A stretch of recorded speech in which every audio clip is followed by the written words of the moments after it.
Welcome guys. जैसे कि आप यहाँ पर देख सकते हो कि आज की क्लास में हम बात करने वाले हैं एनुअल हस्बेंड्री के कुछ ऑनलाइन इंपॉर्टेंट क्वेश्चंस को, जो कि याद रखिए आपकी सभी प्रकार की एंट्रेंस एग्जाम और कॉम्पिटिटिव एग्जाम दोनों के लिए काफ़ी इंपॉर्टेंट रहने वाली है। ठीक है, तो चलिए क्लास को स्टार्ट करते हैं। इससे पहले जो भी यहाँ पर नई स्टूडेंट है, चैनल को सब्सक्राइब ज़रूर कर ले और पास की बेल आइकन को ज़रूर प्रेस कर दे, ताकि आने वाली सभी वीडियोज़ आपको नोट साथ साथ मिलते रहे। ठीक है, तो चलिए क्लास को स्टार्ट करते हैं। तो सबसे पहले याद रखिएगा, हम बात करते हैं, अगर मान लीजिए आपको पूछा जाता है कि जो पशु जनसंख्या है, ठीक है, तो उनमें से भारत और विश्व में दोनों में आपको एक साथ याद रखना है कि भारत और विश्व में दोनों में प्रथम स्थान किस पशु का है। ठीक है, तो याद रखिए, अगर हम बात करते हैं विश्व और भारत, तो दोनों में गाय का फर्स्ट पोजीशन है और बकरी की सेकंड पोजीशन है। लेकिन अगर हम बात करते हैं राजस्थान की, तो राजस्थान के संदर्भ में याद रखिएगा, यहाँ पर क्या है, बकरियों की संख्या ज़्यादा है। राजस्थान में जो पशु है सबसे ज़्यादा कौन सा पाया जाता है? बकरी। ठीक है, तो बकरी होता है और सेकंड स्थान पर याद रखिएगा गाय की संख्या होती है। बस यहाँ पर आपको ध्यान रखना है और कोई दिक्कत नहीं है। चलिए नेक्स्ट क्वेश्चन की यहाँ पर बात करेंगे। काफ़ी अच्छा इंस्टीट्यूट है, याद रखिए, कई बार आपको एग्जाम में पूछा जा चुका है कि केंद्रीय भेड़ एवं ऊन अनुसंधान संस्थान कहाँ पर स्थित है? याद रखिए, अविका नगर, मालपुरा, टोंक। अविका नगर जो प्लेस है, याद रखिए, मालपुरा में है, और मालपुरा कहाँ पर स्थित है?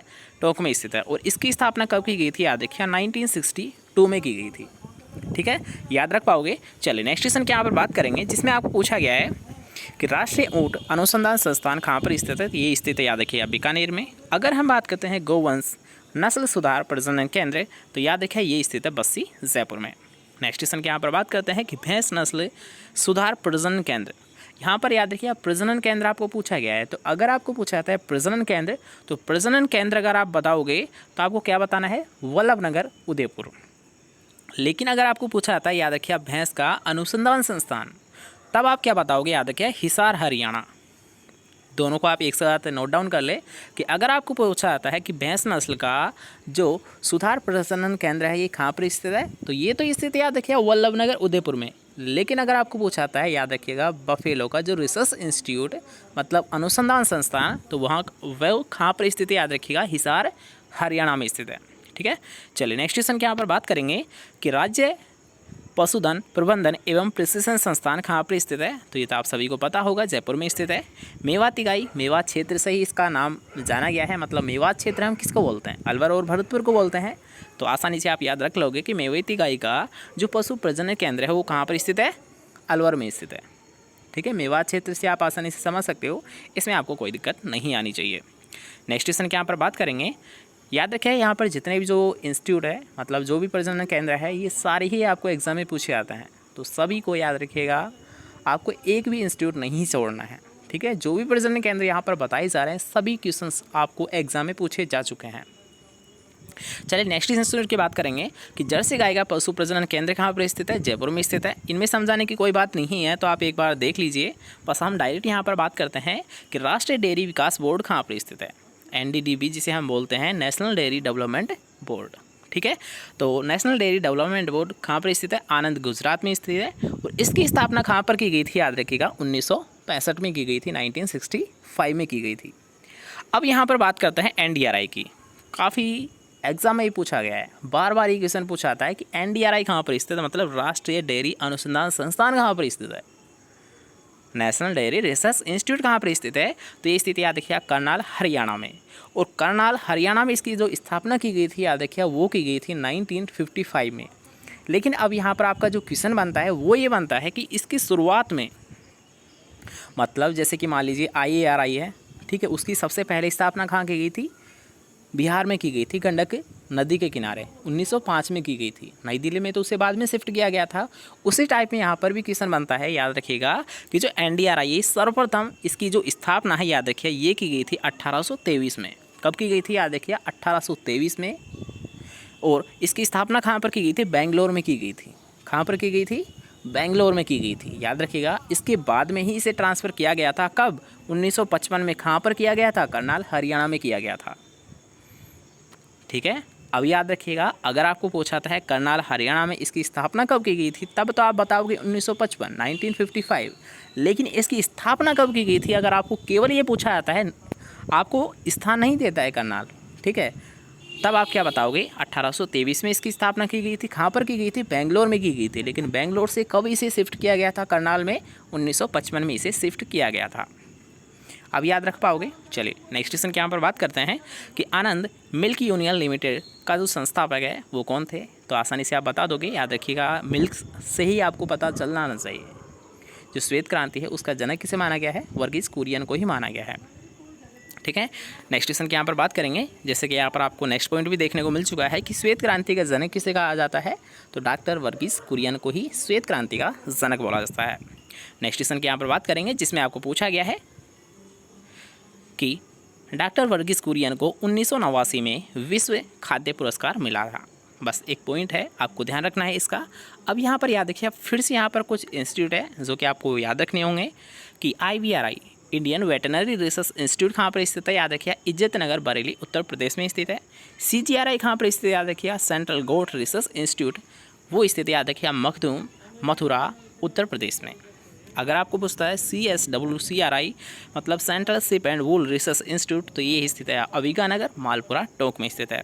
अगर हम बात करते हैं सेंट्रल एवियन रिसर्च इंस्टीट्यूट, तो ये स्थित है इज्जतनगर बरेली उत्तर प्रदेश में। अगर हम बात करते हैं सेंट्रल बफेलो रिसर्च इंस्टीट्यूट, तो ये स्थित है याद रखिए हिसार हरियाणा में। जैसे कि अभी आपको बताया गया था कि अगर आपको पूछा था बफेलो का रिसर्च इंस्टीट्यूट, तब तो आप क्या बताओगे? हिसार हरियाणा बताओगे।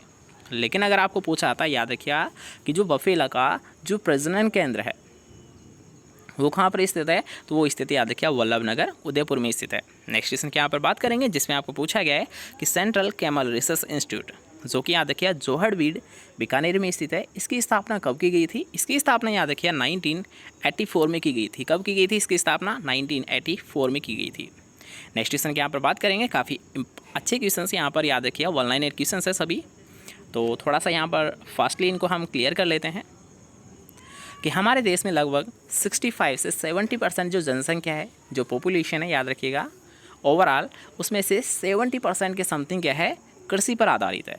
मतलब उनकी जो आजीविका चल रही है वो केवल कृषि पर डिपेंड है। जो भी इनकी इनकम जनरेट होती है या फिर जो भी उनकी जीवन की जो चक्र चल रहा है वो केवल और केवल किस पर डिपेंड है? एग्रीकल्चर पर डिपेंड है, कृषि पर डिपेंड है। कितने % लोगों का? 65 से 70% लोगों का। ठीक है, चलिए नेक्स्ट क्वेश्चन के यहाँ पर बात करेंगे जिसमें आपको पूछा गया है कि विश्व में भारत का दुग्ध उत्पादन में कौन सा स्थान है? तो आप सभी को पता है प्रथम स्थान है। सबसे ज़्यादा यहाँ पर ही मिल्क प्रोडक्शन लिया जाता है। नेक्स्ट क्वेश्चन यहाँ पर बात करेंगे कि राजस्थान की अर्थव्यवस्था में सबसे ज़्यादा किस पशु का योगदान होता है? तो याद रखिए अर्थव्यवस्था की हम जब भी बात करेंगे तो आपको पता होना चाहिए भेड़। याद रखिएगा, जिसे हम परजीवियों का म्यूजियम भी बोलते हैं। क्या बोलते हैं? भेड़ को हम परजीवियों का म्यूजियम भी हम बोलते हैं। जैसे कि यहाँ पर आप देख सकते हो नेक्स्ट पॉइंट कि परजीवियों का म्यूजियम भेड़ को कहा जाता है। नेक्स्ट क्वेश्चन यहाँ पर बात करेंगे जिसमें आपको पूछा गया है कि अंगोरा नस्ल की बकरी से क्या प्राप्त की जाती है? मोहेर प्राप्त की जाती है। अब मोहेर क्या होती है? याद रखिए एक चमकदार क्या होती है? बताइए, आप बता दीजिए इसको कमेंट सेक्शन में। मोहेर होती क्या है? चमकदार बाल होते हैं, कोई ऊन होती है, या फिर कोई गलीचा होता है, कोई नमदा होता है? क्या होता है ये जो मोहेर प्राप्त की जाती है? याद रखिए अंगोरा नस्ल से होती क्या है ये? ठीक है, जल्दी से बताएंगे। इसके साथ साथ याद रखिए अंगोरा नस्ल अगर आपको पूछा आता है तो अंगोरा नस्ल याद रखिए बकरी की होती है। लेकिन अगर आपको ये क्वेश्चन पूछा आता है कि अंगोरा ऊन किससे प्राप्त की जाती है, तब आप क्या याद रखोगे? खरगोश से प्राप्त की जाती है। याद रखिएगा दोनों ही इंपॉर्टेंट यहाँ पर पॉइंट आपको दिए गए हैं कि अगर आपको पूछा था अंगोरा नस्ल किसकी है, तब तो आप क्या बताओगे? बकरी की नस्ल है। लेकिन अगर आपको पूछा आता है कि अंगोरा ऊन किससे प्राप्त की जाती है, तब आप बताओगे याद रखिए खरगोश से प्राप्त की जाती है। ठीक है, चलिए नेक्स्ट क्वेश्चन के यहाँ पर बात करेंगे जिसमें आपको पूछा गया है कि पश्मीना ऊन किस नस्ल से प्राप्त की जाती है? बकरी की ऐसी कौन सी नस्ल है जिससे क्या प्राप्त की जाती है? पश्मीना ऊन प्राप्त की जाती है। तो वो होती है याद रखिए कश्मीरी। जो कश्मीरी नस्ल होता है याद रखिएगा बकरी की, इससे क्या प्राप्त की जाती है? पश्मीना ऊन प्राप्त की जाती है। नेक्स्ट क्वेश्चन के यहाँ पर बात करेंगे कि हार्मोन ऑक्सीटोसिन क्या होता है? ऑक्सीटोसिन एक हार्मोन होता है जिसका प्रयोग याद रखिएगा मुख्यतः क्या होता है कि अगर मान लीजिए कोई पशु है जो दूध नहीं उतार रहा है, मतलब वापिस आ रहा है, तो दूध को उतारने के लिए मिल्क लेट डाउन के लिए, मिल्क लेट डाउन करने के लिए याद रखिएगा ऑक्सीटोसिन हार्मोन का प्रयोग किया जाता है। याद रखिएगा कुछ यहाँ पर टर्म आपको ध्यान रखनी होगी। मिल्क लेट डाउन, हर एक को आसानी से समझिएगा, थोड़ा सा ध्यान यहाँ पर दीजिएगा। चैट पर आप ज़्यादा फोकस नहीं करो, केवल यहाँ पर क्लास पर फोकस कीजिए ताकि आपको यहाँ पर कुछ सीखने को मिले। टाइम पास सभी कर रहे हैं, ठीक है, लेकिन टाइम पास आपको नहीं करना है, केवल यहाँ पर आपको ध्यान रखना है क्लास का। अगर आप क्लास ले रहे हो, मान लीजिए हम 10 से 15 मिनट यहाँ पर क्लास लेते हैं, लेकिन उसमें तो आप टाइम पास मत कीजिए, कम से कम उसमें तो पढ़ लीजिए। अब यहाँ पर भी मौसम ख़राब है, लेकिन आपकी क्लास को ज़्यादा हमने इम्पोर्टेंस दी इसलिए क्लास ले रहे हैं, अदरवाइज़ कोई दिक्कत नहीं थी, हम एब्सेंट भी हो सकते थे। लेकिन कुछ आपका भी सोचना पड़ता है ये, ठीक है, तो कुछ आप भी सोचा करो हमारे बारे में भी। हम भी यहाँ पर स्ट्रगल कर रहे हैं, कोई फ्री फोकट में तो नहीं बन रही है। वैसे तो आपको तो कोई दिक्कत है नहीं, आपको तो फ्री क्लासेस मिल रही है, ठीक है, लेकिन यहाँ पर तो मेहनत लग रही है ना। आप ये मत सोचिए कि तुरंत बन जाती है और बस डाल देते हैं सर को, तो बस टाइम पास करने से मतलब है, ऐसा नहीं होता है। पहले वीडियो की PDF बनानी पड़ती है या फिर PDF कलेक्ट करनी पड़ती है, उसके बाद में रिकॉर्ड करना पड़ता है, उसके बाद में अपलोड करना पड़ता है, उसके बाद में उसको टाइमिंग लगाना पड़ता है कि आपकी क्लास कब स्टार्ट करे, ठीक है। बहुत सारी काम करने पड़ते हैं, तब जाकर आपकी एक क्लास रेडी होती है, ठीक है। जब करते हैं ना तब पता चलता है। ऐसे तो आपको चल रहा होगा, बस सर तो डालते रहते हैं, क्या दिक्कत है। लेकिन थोड़ा सा यार माइंड किया करो, हर चीज़ में ना मेहनत लगती है, ऐसे नहीं होता कुछ चीज़। चलिए क्लास पर आते हैं। यहाँ पर हम बात कर रहे थे, याद रखिएगा, ऑक्सीटोसिन। तो याद रखिए milk let down hormone. Milk let down hormone कौन सा होता है? ऑक्सीटोसिन हार्मोन होता है। कौन सा होता है? याद रखिए ऑक्सीटोसिन होता है। लेकिन यहाँ पर अगर मैं बात करूँ मिल्क सिक्रेशन के लिए, मिल्क के स्त्राव करने के लिए, ठीक है, सिक्रेशन के लिए, इंग्लिश में इसलिए आपको बता रहा हूँ ताकि आपको कोई कन्फ्यूज़न नहीं हो, क्योंकि आपका जब भी पेपर लगता है हमेशा याद रखिएगा दोनों ही लैंग्वेज में आता है, हिंदी और इंग्लिश। तो इंग्लिश को हम ज़्यादा मान्यता देंगे, क्योंकि याद रखिए हिंदी में कुछ टर्म आपको ऐसे भी मिलेंगे जो कि आपको पता ही नहीं चलेगा। इसलिए याद रखिए अगर आपको ऐसा समझ आता है कोई क्वेश्चन कि उसका जो वर्ड है हमें समझ नहीं आ रहा है, तो आप उस वर्ड की इंग्लिश देख लीजिए, उस क्वेश्चन को आप इंग्लिश में पढ़िए, आपको समझ आ जाएगा, ठीक है। इसलिए यहाँ पर याद रखिए हम इंग्लिश को इसीलिए यूज़ कर रहे हैं कि मिल्क लेट डाउन हार्मोन तो ऑक्सीटोसिन है, लेकिन मिल्क सिक्रेशन हार्मोन कौन सा है? तो वो होता है, याद रखिए, प्रोलैक्टिन। लेकिन यहाँ पर याद रखिएगा अगर मैं ये बात करता हूँ कि मान लीजिए मिल्क लेट डाउन से हमने लेट डाउन तो करवा दिया, ठीक है, लेट डाउन तो करवा दिया पशु से, लेकिन वापस वो क्या कर रहा है, उस दूध को वापस चंडा रहा है, लेकिन दे नहीं रहा। तो ये चंडाने की जो क्रिया होती है, दूध को चंडाने की जो क्रिया होती है, ये किसके द्वारा की जाती है? एड्रेनलिन हार्मोन के द्वारा की जाती है। किसके द्वारा की जाती है? एड्रेनलिन जो हार्मोन होता है उसके द्वारा ये चंडाने की क्रिया की जाती है। 3 हार्मोन है, तीनों का आपको याद रखना है, milk let down hormone, oxytocin hormone, milk secretion hormone, prolactin hormone, और जो वापस चंडा जाता है वो दूध पशु, तो वो कौन सा हार्मोन होता है? वो होता है एड्रेनलिन हार्मोन। तीनों को याद रखिएगा, तीनों ही आपको कोई से भी इनमें एग्जाम में पूछे जा सकते हैं, ठीक है। चलिए नेक्स्ट क्वेश्चन के यहाँ पर बात करेंगे कि ऑक्सीटोसिन कहाँ से प्राप्त होता है। तो याद रखिए ऑक्सीटोसिन पीयूष ग्रंथि के पश्च भाग से प्राप्त होता है। कहाँ से प्राप्त होता है या फिर कहाँ से स्त्राव होता है? पीयूष ग्रंथि के पश्च भाग से ये स्त्राव होता है। नेक्स्ट क्वेश्चन के यहाँ पर बात करेंगे कि ऑक्सीटोसिन के विपरीत एड्रेनलिन हार्मोन कार्य करता है जो दुग्ध स्त्राव को रोकता है। जैसे कि अभी आपको बताया था कि दूध को चंडाने का कार्य है, मतलब वापस चंडा रहा है, वो तो कर रहा है एड्रेनलिन हार्मोन। लेकिन अगर बात करते हैं उतारने का कार्य, तो उतारने का कार्य कैसा है? ऑक्सीटोसिन के द्वारा, मतलब एक उतार रहा है एक चंडा रहा है। तो आसानी से समझ सकते हो एक विपरीत कार्य करता है, दोनों क्या है, अपने एक दूसरे के विपरीत काम करते हैं। इसलिए याद रखिए अगर आपको पूछा आता है कि ऑक्सीटोसिन का विपरीत हार्मोन कौन सा होता है, तब आप आसानी से बता सकते हो एड्रेनलिन हार्मोन होता है, ठीक है। नेक्स्ट क्वेश्चन के यहाँ पर बात करेंगे जिसमें आपको पूछा गया है कि गाय के दुग्ध स्त्राव को बढ़ाने के लिए कौन सा हार्मोन दिया जाता है? तो प्रोलैक्टिन हार्मोन दिया जाता है। जैसे कि अभी आपको बताया था कि अगर मान लीजिए आपको पूछा आता है मिल्क लेट डाउन, तो आप बताओगे ऑक्सीटोसिन। अगर आपको पूछा आता है मिल्क स्त्राव, मतलब मिल्क सिक्रेशन, सिक्रेशन का मतलब क्या होता है? दुग्ध स्त्राव। दुग्ध स्त्राव को अगर आपको बढ़ाना है तो आप याद रखिए प्रोलैक्टिन हार्मोन का यूज़ करोगे, ठीक है। नेक्स्ट क्वेश्चन के यहाँ पर बात करेंगे गाय का औसत शुष्क काल कितना होता है? तो याद रखिए 60 दिन। अब ये शुष्क काल होता क्या है? मान लीजिए कोई पशु है जो कि ब्याने की स्थिति में आने वाला है, लेकिन जो ब्याने की स्थिति से 60 दिन पहले क्या कर देते हैं? 60 दिन पहले ही उसे क्या होता है? ड्राई काल, ड्राई पीरियड जिसे हम बोलते हैं। इसमें करते क्या है? 60 दिन तो मान लिए शुष्क काल होता है, ड्राई पीरियड जिसे हम बोलते हैं, लेकिन इसमें करते क्या है? ये क्वेश्चन आपको मैंने पहले भी क्लास में बता चुका हूँ, अगर आपने क्लास को अच्छे से भी देखा हुआ ना तो आप इसको आसानी से बता सकते हो। तो देखते हैं आप कितना पढ़ते हो, कितना आप क्लास पर ध्यान रखते हो। तो जल्दी से बताइए ड्राई पीरियड होता क्या है? 60 दिन तो होता है, मान लीजिए 2 महीने का समय होता है ये ड्राई पीरियड का, लेकिन होता क्या है इसमें? आप क्या बताओगे ड्राई पीरियड होता क्या है? अगर आपको कोई पूछ ले, मान लीजिए आपका ही कोई छोटा भाई पूछ ले, कोई भी मान लीजिए कोई जानकार आपको पूछ ले कि ड्राई पीरियड होता क्या है, ये तो सभी को पता है 60 दिन का होता है, 2 महीने का होता है, लेकिन होता क्या है? चलिए कमेंट सेक्शन में बताइए, देखते हैं आप भी कितना ध्यान रखते हो क्लास पर। नेक्स्ट क्वेश्चन के यहाँ पर बात करते हैं, जिसमें आपको पूछा गया है कि गाय की सबसे छोटी नस्ल कौन सी है? तो वो होती है, याद रखिए, वेचूर नस्ल, जिसे हम मिनिएचर गाय के नाम से भी जानते हैं, और ये मुख्यतः याद रखिए केरल में पाई जाती है। नेक्स्ट क्वेश्चन के यहाँ पर बात करेंगे, गाय की सबसे सुंदर नस्ल कौन सी होती है? आयरशायर होती है, जो कि याद रखिएगा स्कॉटलैंड में पाई जाती है। नेक्स्ट क्वेश्चन के यहाँ पर बात करेंगे, जिसमें आपको पूछा गया है कि विश्व की 80% ऊन मेरिनो या इसके संकर्ण नस्ल से प्राप्त होती है। ठीक है। नेक्स्ट क्वेश्चन के यहाँ पर बात करेंगे, जिसमें आपको पूछा गया है भारत ऊन उत्पादन में विश्व में प्रथम स्थान पर है। याद रखिए ऊन उत्पादन या फिर दुग्ध उत्पादन, दोनों में ही कौन सा स्थान है? प्रथम स्थान है। ओके, दोनों को एक साथ याद रखिएगा, ऊन उत्पादन और दुग्ध उत्पादन दोनों में ही भारत की कौन सी पोजीशन है, कौन सा स्थान है? प्रथम पोजीशन है, प्रथम स्थान है। नेक्स्ट क्वेश्चन के यहाँ पर बात करेंगे, जिसमें आपको पूछा गया है विश्व में भेड़ की कितने नस्ल है? तो याद रखिए विश्व में अगर हम बात करते हैं भेड़ की नस्लों, तो वो होती है, याद रखिए 200 नस्लें। नेक्स्ट क्वेश्चन के यहाँ पर बात करेंगे, जिसमें आपको पूछा गया है कि पशुओं की नस्लों में सर्वाधिक वसा किसमें होती है? याद रखिए भेड़ के दूध में होती है। किसमें होती है? भेड़ के दूध में होती है। नेक्स्ट क्वेश्चन के यहाँ पर बात करेंगे, जिसमें आप पूछा गया है कि एशिया की सबसे बड़ी ऊन मंडी कहाँ पर स्थित है? अब यहाँ पर थोड़ा सा क्वेश्चन यहाँ पर बनता है कि एशिया की सबसे बड़ी ऊन मंडी तो याद रखिए बीकानेर में है।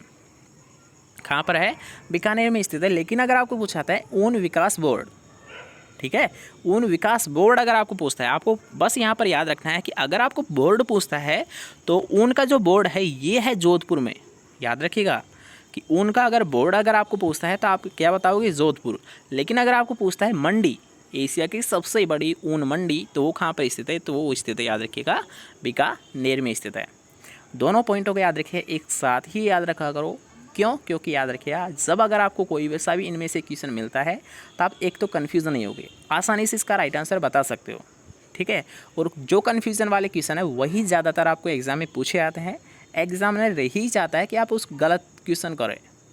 मतलब कोई भी क्वेश्चन है आपको वो ऐसे नहीं देगा कि ऐसी सोच के उस क्वेश्चन को वो नहीं देगा कि आप इस क्वेश्चन को सही करें, बल्कि वो यही चाहेगा कि आप इस क्वेश्चन को गलत करें। ठीक है, एग्जामिनर हमेशा यही चाहेगा कि आप इस क्वेश्चन को गलत करें, ना कि सही करें। सही आपको करना होगा, एग्जामिनर ये नहीं चाहता है। एग्जामिनर जानबूझ के उस क्वेश्चन को देगा जहाँ पर आप कन्फ्यूज़न हो रहे हो। इसलिए याद रखिए जो भी कन्फ्यूज वाले क्वेश्चन है उन दोनों को एक साथ याद रखो, चाहे वो किस्म हो, चाहे वो ऐसे क्वेश्चंस हो दोनों आपस में एक दूसरे से संबंधित हो, ऐसे क्वेश्चंस को आपको एक साथ ही याद रखना होगा। ठीक है, याद रखिए एक एक लाइन आपको जब भी पढ़नी होती है तो थोड़ा सा सोच समझ के पढ़नी पड़ती है, क्योंकि ये कंपटीशन है। कंपटीशन में अगर एक भी क्वेश्चन गलत हुआ ना भाई, तो सोच लेना रैंक अगर आपकी कोई सी भी है ना, फर्स्ट पोजीशन है ना, अगर आपने एक नंबर भी गलत कर दिया ना तो रैंक तो भूल ही जाना आप। एक एक मार्क्स का इतना अंतर पड़ता है। ठीक है, तो आप समझ सकते हो उस एक नंबर की पोजीशन, मतलब जिससे कोई बंदा जॉब करने से रह जाता है, उससे जाकर पूछना एक नंबर की कीमत क्या होती है। वो बताएगा आपको एक नंबर की कीमत क्या होती है, जो सिलेक्शन होने से केवल एक नंबर दूर था, या फिर जो मेरिट लिस्ट निकलती है उसमें से केवल एक नंबर से रह गया है। उस बंदे से पूछना एक नंबर का क्या रोल होता है। ठीक है, वो अच्छे से बताएगा आपको। चलिए नेक्स्ट क्वेश्चन के यहाँ पर बात करेंगे, भेड़ के मेमनों में इस पॉइंट में कोई मिस्टेक है। ठीक है, नेक्स्ट क्वेश्चन के यहाँ पर बात करेंगे, भेड़ में रोग का कारण क्या होता है? तो भेड़ में रोग का कारण होता है प्रियोन्स। नेक्स्ट क्वेश्चन के यहाँ पर बात करेंगे, जिसमें आपको पूछा गया है, दोनों ही क्वेश्चन याद रखिए, इंपॉर्टेंट क्वेश्चन है, दोनों ही आपको एग्जाम में पूछे जा चुके हैं।